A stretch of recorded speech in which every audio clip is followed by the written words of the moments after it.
বাড়িতে মেহেদি গাছ থাকলে কি হয় জানলে আপনি অবাক হয়ে যাবেন। নবীজি সাল্লাল্লাহু আলাইহি সাল্লামের হাদিস রয়েছে সুনানে আবু দাউদের ভিতরে 3858 নম্বর হাদিসের ভিতরে রয়েছে। নবীজি সাল্লাল্লাহু আলাইহি সাল্লামের একজন খাদেম ছিলেন সালমা রাদিয়াল্লাহু তাআলা আনহা, তিনি জানিয়ে দিয়েছেন নবীজি সাল্লাল্লাহু আলাইহি সাল্লামের কাছে যদি কেউ আসতো তাহলে রাসূলুল্লাহ সাল্লাল্লাহু আলাইহি ওয়াসাল্লাম বিভিন্নভাবে তিনি চিকিৎসা করাতেন। তো এই মেহেদি গাছের ভিতরে কিন্তু অনেক বারাকা রয়েছে এবং আমাদের মা বোনরা অনেকে কিন্তু মেহেদি পাতা এটা ভালো করে বেটে তারপরে হাতে পায়ে লাগায় এবং অনেকে দেখা যাচ্ছে মাথায় লাগায়। নবী সাল্লাল্লাহু আলাইহি ওয়াসাল্লাম কিন্তু হেজাব ব্যবহার করতেন, মাথায় এই মেহেদি পাতা ভালো করে লাগাতেন। সুতরাং এটা মাথায় লাগালে কিন্তু অনেক উপকার হয়। নবীজি সাল্লাল্লাহু আলাইহি সাল্লামের যে হাদিস রয়েছে এই গাছের ভিতরে যে কি কি বরকত আছে যদি আপনি জানেন তাহলে অবশ্যই আপনার ঘরে আপনি কিন্তু এই মেহেদি গাছটা রাখার চেষ্টা করবেন।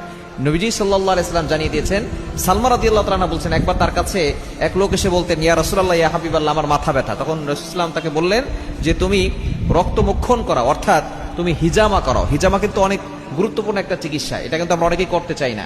হিজামা করালে আমাদের ভিতরে ভিতরে যে অনেক পচা রক্ত আছে এগুলো কিন্তু সব বের করা যায়। নবীজি ইসলাম হিজামা করতেন, সিঙ্গা যে ব্যবস্থাপনা ছিল আর কি আগে, এই হিজামা রক্ত যদি আপনি মক্ষণ করাতে পারেন মাথা থেকে তাহলে কিন্তু আপনার মাথা ব্যথা কমে যাবে। এবং কেউ যদি রাসূলুল্লাহ ইসলামের কাছে এসে বলতেন যে আমার পায়ে ব্যথা, তখন রাসূলুল্লাহ ইসলাম বলতেন মেহেদি পাতার রস লাগাও। সুতরাং এই মেহেদি পাতার রস যদি আপনার পায়ে ব্যথা হয় আপনি লাগাতে পারেন। শুধু তাই না, আপনার হাঁটু ব্যথা, মাজা ব্যথা, আপনি যদি মেহেদি পাতার রস লাগাতে পারেন দেখবেন আপনার সেটা ভালো হয়ে যাবে। শুধু তাই নয়, এই গাছের দিকে নবী সাল্লামের ফোকাস পড়েছে, এটা একটা বরকতি গাছ হয়ে গেছে। শুধু তাই নয়, এই গাছ যদি আপনার ঘরের ভিতরে থাকে আপনার ঘরের অভাব দূর হবে, আপনার ঘরের ভিতরে আল্লাহ পাক রব্বুল আলামিন বরকত দান করবেন এবং ব্যথা হলে আপনি সেখানে ব্যবহার করলে আপনার ব্যথাও দূর হয়ে যাবে।